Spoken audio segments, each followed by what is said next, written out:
Chips it forward and 2-0 there. No! It's done it! Can you believe this? Oh my God!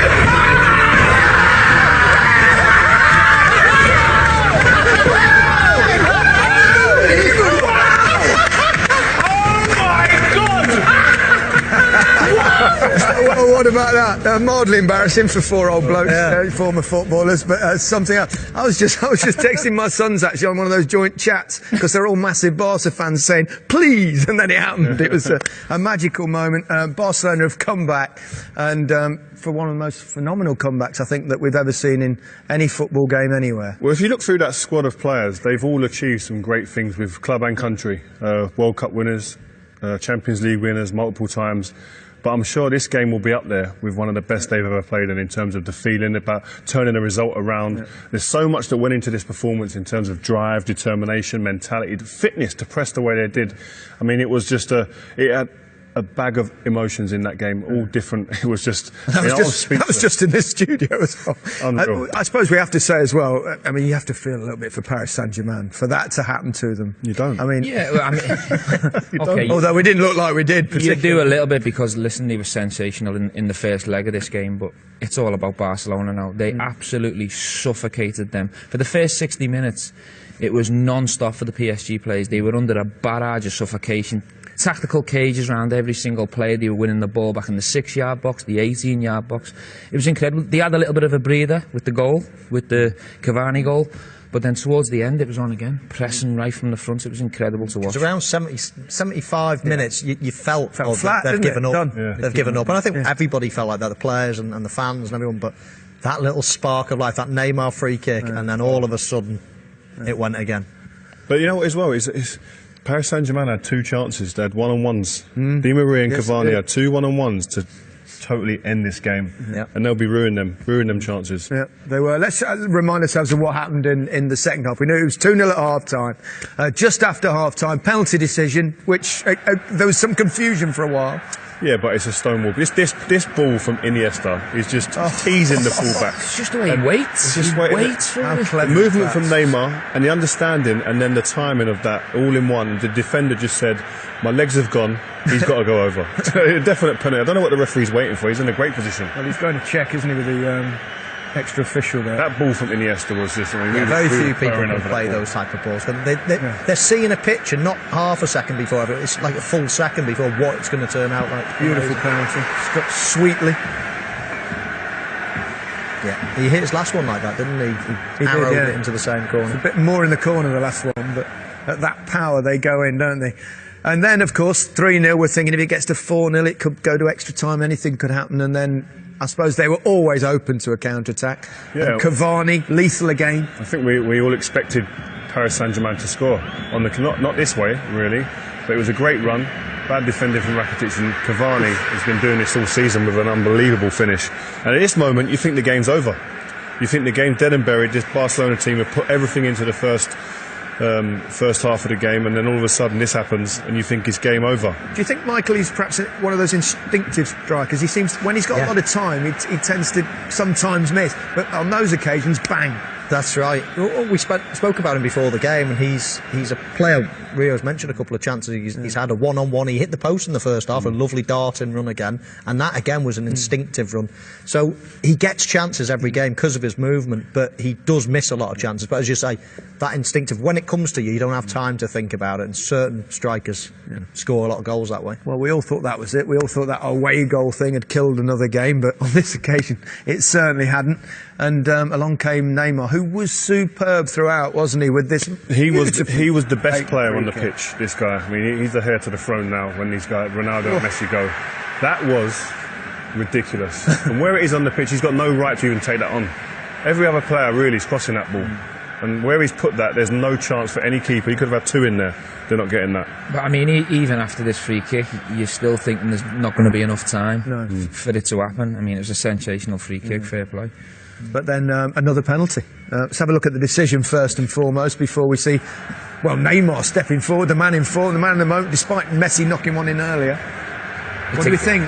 It's a great ball over the top, and I think what the defender does is he gives the referee a decision. The contact is minimal. He's clever there, Suarez, isn't but he? You know? That's what type of player Suarez is. Yeah. If you show him one little bit of weakness, he's going to pounce. Yeah.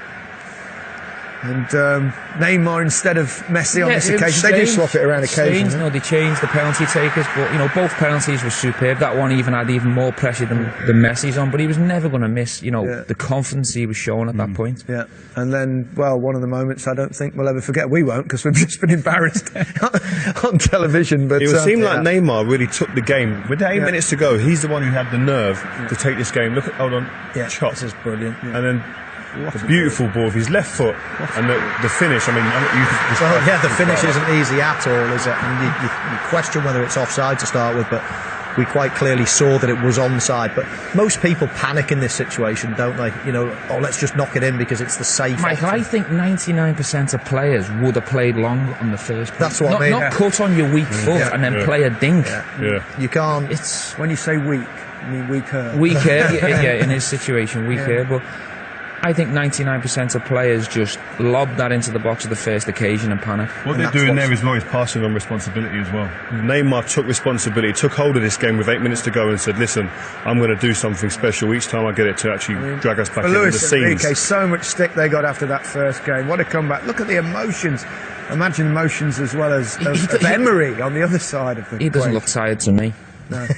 He doesn't look tired to me. No, he looks full of beans, doesn't he? That's Imagine being in the PSG change room now. No. How do you and pick look at them Emery players as up? well, who's put that tactical thing where they played really deep. That's going to look bad on him now. I mean, it's fine if they'd have gone through with that away goal, but now you could see the deflation in his face at the end. He's a tactical genius, isn't he? If they go through and they've played defensively, everyone says he's a tactical genius. Now they've played defensively. They've put every man behind the ball, as we highlighted in the first half.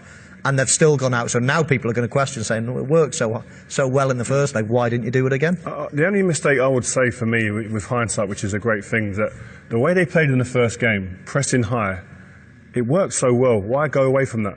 Do that there. You need a goal. A goal will kill the game. And then I think it's easier to then go back into a block and be defensive. But it's tough, Rio. You've played the new camp. To go and press at the new camp is... I've done that on 2 or 3 occasions in the team block, but... How I felt they went wrong over the 90 minutes is they never played long once. No. They kept trying to play out and they kept catching them. them. They were trying to play in little triangles and it invited the press on and Barcelona suffocated. But it is harder to actually go from a team that's in a block and say, we're going to be expansive again later in the game. They're not used to playing in the block. Yeah. So I think if you're on the front foot, it's easy to say, we get our goal then, or we almost get a goal, we're playing well, go back into a block. It's easier to shift that way than the other way for me. Yeah.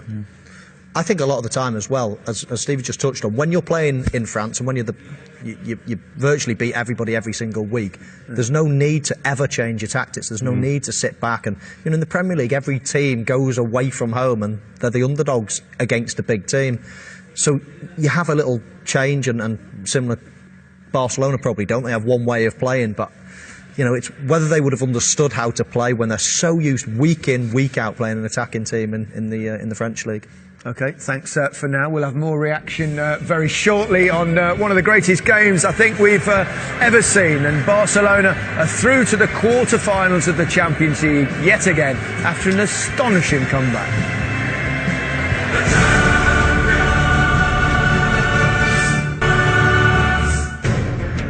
Chips it forward and to Romontada! It's done it! Can you believe this? Barcelona! It was mission impossible, but it wasn't impossible. Not for them. They pulled off one of the greatest wins in European history. That's the game they'll still be talking about in 25 years' time. Even Tom Cruise wouldn't believe that was possible. It's been quite a night, and there's plenty more drama in store on Saturday. Join us for the first 2 quarter-final matches in the FA Cup as Middlesbrough take on Manchester City in the All-Premier League tie. Coverage starts at 11:45am on BT Sport 2 plus 4K UHD, followed by BT Score at 2:30pm. And then, can the FA Cup fairy tale continue as Lincoln take on Arsenal at the Emirates at 5pm on BT Sport 2 plus 4K UHD. Let's get back to Barcelona, where Ivan Rakitic is with Reshmin Chowdhury. Ivan, that was a bit crazy. You've just made history out there. No one has ever overturned a 4-0 deficit from the first leg. Can you put into words what that means? No. I think it's already impossible. Now maybe 15-20 minutes after the game, I think it's too crazy. It's really unbelievable. Really say thank you to this team, to these people all around the club, to these fans, to this stadium, just to say thank you. And I think it was really a special day. It's really hard now to say something because I think of this first game in Paris, it was really hard for us. A lot of people spoke really hard with our team, but I think the reaction today, it was really special history, and we want to keep going on. How much did the confidence in the team and the hope that you could get through keep this all together and help you do what you did out there? It's the most important thing.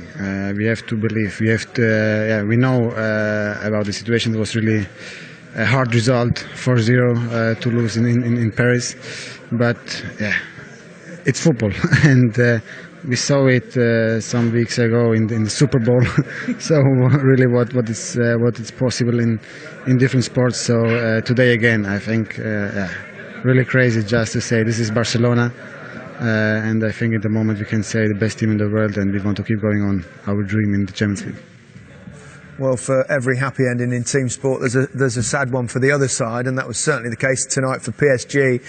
But in many ways, they got themselves to blame. They had their chances, didn't they, in the second half when it was to put it out of reach of Barcelona. Yeah, and Michael mentioned before Cavani, but he's a great striker. But the easier chances, this isn't easy. This is a great run. This is more instinctive. Yeah. This is a difficult finish. Yeah. But the chance you see in a minute coming up that he has when he's got time to think. You'd like to think that he put that ball away and finished the game off, but here he goes here.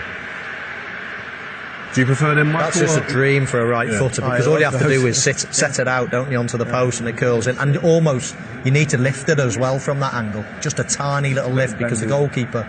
This pass. This is Di Maria. Yeah, this was on a couple of occasions when PSG did actually break Barca's press, and that's a magnificent chance. He's got to try and get that off a little bit quicker. He's gone for that old dink. He's quite good at that dink, isn't he? That he looked like he was going for it. It just didn't happen for him. Yeah. I mean, this could have a devastating effect on PSG, couldn't it? I mean, just like subconsciously or mentally in all sorts of different ways. It's a devastating defeat. It's a devastating defeat. You know, 3 weeks ago, they put in one of the best European performances you've ever seen against a top Barcelona team. They made them look bang average, but tonight they've got the tactics wrong. Yeah, they've come very close and they've missed big chances, but they'll be going home on that flight tonight absolutely devastating. The other thing is they normally won the league by now in France, haven't they? They're second. They're behind Monaco, so all of a sudden, everything going so rosy, it could be a disastrous season for them. But as far as Barcelona is concerned, it just adds to the legend of this team, doesn't it? Yeah, and that's just another chapter of huge brilliance and the way that this team just kind of they looked at each other. You could see the confidence. They spoke about before that we can achieve this. We can get over this line, no matter what the result was beforehand, and they've produced it. Nothing is impossible.